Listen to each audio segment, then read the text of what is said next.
E bem igual o Banco do Brasil, é uma empresa de economia mista. Isso. Tem 50%, tem 49% do capital privado e 51% do público. Esse 51% é administrado pelo governo do Distrito Federal. O governador é o Ibanez Rocha. Isso. E o Ibanez Rocha, esse final de semana foi farto em notícias disso. Todos os negócios multimilionários do Ibanez Rocha passam necessariamente pelo Banco Master. Então o Ibanez Rocha pode ter sido preso por um golpe que não foi. Agora que ele devia estar sendo preso, ele não está. É isso que é o engraçado. Isso é estranho. A minha dúvida para ver é se é só o Ibanez ou se ele também estava em nome de alguém acima dele que pediu: Ibanez, pelo amor de Deus, você é o chefe do Banco de Brasília. Salve o Banco Master, porque vai saber quem tem interesse nisso. Então eu quero saber, é só o Ibanez ou tem gente graúda acima com contrato milionários? É isso que eu quero saber. Não, tudo pode ser. E a decisão do Gilmar ainda tem um risco. Pode ser que ele divirja. E se ele divergir, eu quero ver até onde vai a disfarçatez do Supremo Tribunal Federal a ponto de garantir ao Vorcaro o recurso de embargos infringentes. Claro. Porque se o Gilmar Mendes divergir e ele, como ele é presidente daquela turma, da segunda turma, ele abrir prazo para embargos infringentes, isso vai para o plenário. Quem é que vai votar no plenário? O Alexandre de Moraes vai poder votar? Essa é uma pergunta. Deveria se considerar. Né? Vão votar Zanin, vão votar Flávio Dino, vão votar Carmen Lúcia. Então a gente já muda a configuração de fatores. Se a gente pegar a Carmen Lúcia, Flávio Dino, se a gente tirar a Carmen Lúcia, vamos tirar a Carmen Lúcia.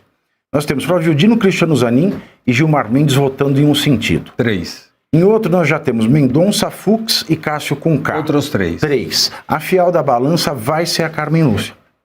Então, por quê? 3. Não, tem Toffoli e Fachin Alexandre de Moraes. O Alexandre provavelmente não vai julgar depois dessa questão toda da esposa. Sim. Né? Porque a defesa dele até o momento a minha esposa é advogada dele, né? Mas o caso está na segunda turma, eu não estou julgando, então Wastfuden, como dizia o pastor alemão. Agora, se for para o plenário, ele vai ter que se dar também por impedido.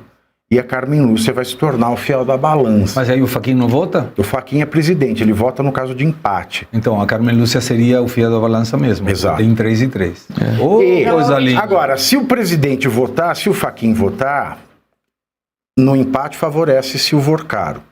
Né? Uma decisão empatada, indúbio pro réu. Essa é a regra. No caso, se fosse o Bolsonaro, é indúbio pau no réu. Mas como é o direito que se aplica, é indúbio pro réu.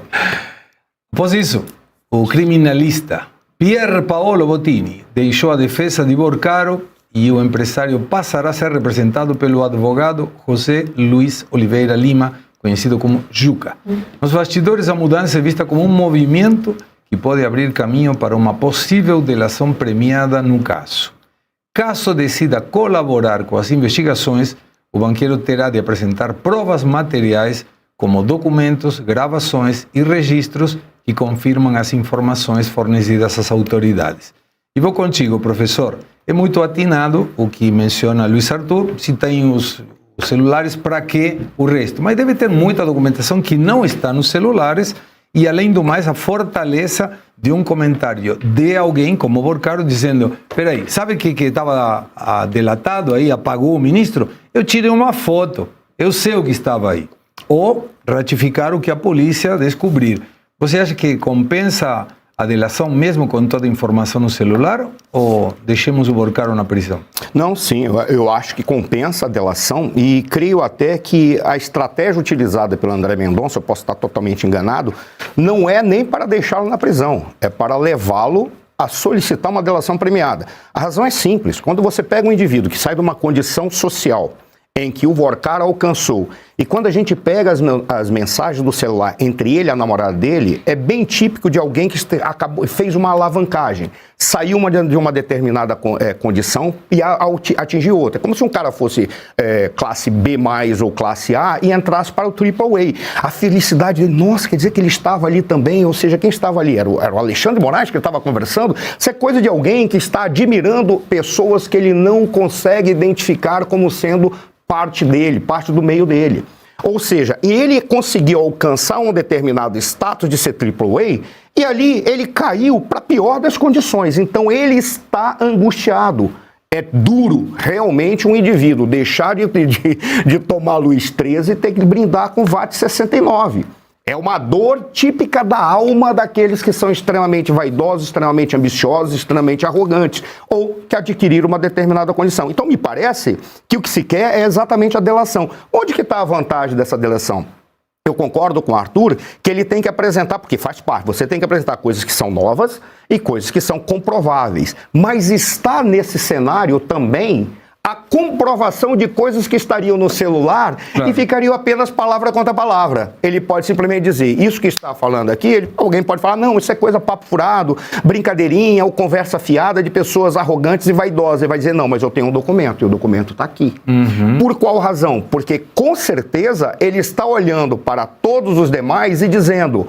Vocês me abandonaram. Obviamente. Não esqueçam, relação entre demônios, relação entre bandidos, relação entre criminosos não é relação de honra, é relação de suzerania e vassalagem. E o vassalo se mantém enquanto ele identifica que o seu suzerano tem força suficiente para lhe dar proteção, porque senão ele abandona e vai para outro suzerano. É assim que as coisas funcionam. E ele está olhando e está dizendo, todos estão fracos, todos estão simplesmente derrotados. Então, nesse sentido, eu não vou sozinho, mas o não ir sozinho significa, eu vou pro abraço do afogado, e é bom vocês começarem a se coçar, porque pode trazer um caos na República, e esse caos vai ter que pegar indivíduos para colocar como bois de piranha. Pode ser o Ibanez, que eu acho que o Ibanez ele está envolvido até o pescoço, mas tem gente acima dele. Porque o Ibanez é um dos homens mais ricos do Brasil. Mas tem indivíduos que diziam assim, você é tão rico quanto eu, ou chegou a essa fortuna porque eu autorizei.